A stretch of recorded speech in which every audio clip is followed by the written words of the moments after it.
Bir yigit bor edi. Hech kimga dardini aytmasdi. Kulib yurardi.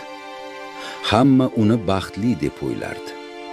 Lekin kechasi hamma uxlaganda u uyg'oq qolardi.